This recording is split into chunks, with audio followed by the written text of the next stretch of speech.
Hey there, and welcome. Have you ever looked at a massive river and wondered how it all began? How can a tiny trickle of water way up in the mountains grow into this incredible force that carves out canyons and literally builds new land? Well, today, we're going to follow that exact journey from a river's humble start all the way to its grand finish at the sea. So that's the big question, right? How does that happen? In this explainer, we're going to see how a river is basically a master sculptor. With just water and a whole lot of time, it creates the amazing landscapes we see all around us. It's a really cool story of energy, power, and transformation. All right, so here's our game plan. We'll kick things off with the basics of how a river even works. Then we'll follow its life through three very different stages: its energetic youth, its winding middle age, and finally, its gentle final stretch. And to wrap it all up, we'll look at the incredible legacy these waterways leave on our world. Okay, so to really get a river's journey, you first have to understand its toolkit. I want you to picture a river as this artist that's always at work. And it uses three main powers to shape every single bit of land it touches. And you know what? It all boils down to this really simple three-step cycle. First, the river erodes. It carves away at the land. Second, it transports all those tiny bits of rock and dirt downstream. And finally, when it starts to slow down, it deposits all that material, building up brand new land. Erode, transport, deposit. Seriously, remember that. It's the key to everything a river does. So let's jump in at the very beginning. Welcome to the upper course. This is the river in its youth. Up here, high in the mountains, the river is young, it's fast, and it's just bursting with energy as it tumbles down these super steep slopes.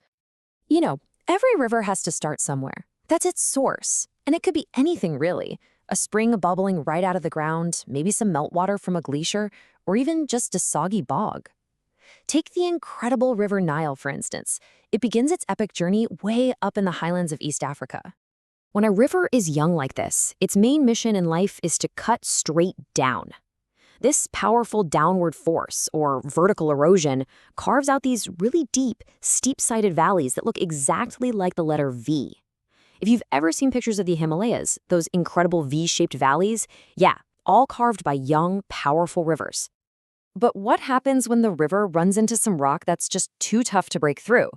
Well, in its youth, it doesn't have the sheer power to just blast through, so it does the next best thing. It weaves around these hard hills. This creates these cool overlapping ridges of land called interlocking spurs. And as this quote says, they look just like the teeth of a giant zipper when you see them from the air. And of course, you can't talk about the upper course without talking about one of the most dramatic features in all of nature, the waterfall. This is where the river just takes a sudden, spectacular dive. But how does this even form? Well, it all comes down to a battle between two very different kinds of rock. It's a pretty simple idea, but it's super powerful. The river flows over a layer of really tough, hard rock that's sitting right on top of a layer of much softer, weaker rock. The water just chews away at that soft rock underneath, while the hard rock above just kind of hangs there, creating a ledge. And this process is what makes waterfalls so active. As that soft rock gets worn away, the hard rock overhang eventually gets so unstable that it collapses into the pool at the bottom. This cycle just keeps repeating for thousands of years, which actually causes the waterfall to slowly move backward, upstream, carving out this deep, narrow valley called a gorge as it goes. So cool! All right, so after its wild youth up in the mountains, our river starts to mature a bit. It flows out onto flatter ground, entering what we call the middle course. And here, its energy totally changes. Instead of carving down, it starts swinging from side to side. And the star of the show in this stage is the meander. I'm talking about those huge, sweeping bends and curves the river makes as it snakes its way across the landscape. The river isn't trying to power straight ahead anymore. Now it just wants to wander. So how does a meander even work? Well, it's a tale of two different speeds. On the outside of the bend, the water has to travel further, so it flows faster. This erodes the bank and carves out a steep river cliff. But on the inside of the bend, the water is much slower, so it drops all the sediment it's carrying, which builds up a gentle, sandy slope. So you've got erosion on the outside and deposition on the inside. Now, this constant carving on the outer bends makes the meanders get more and more dramatic over time. The loops get wider and wider, and the little neck of land between them gets incredibly narrow. It almost looks like the river is trying to bite its own tail. Then, eventually, usually during a big flood when the river is super powerful, it decides to take a shortcut. It just smashes straight through that narrow neck of land, completely abandoning its long, curvy loop for a much shorter, more direct route. So after that big breakthrough, the river starts depositing sediment, which plugs up the ends of the old loop. And what's left behind? This beautiful U-shaped lake called an oxbow lake, a perfect, silent ghost of the river's old path. And that brings us to the river's final stage, the lower course. By now, our river has traveled a long, long way. It's wide, it's deep, and it's moving pretty slowly. Its days of carving are pretty much over.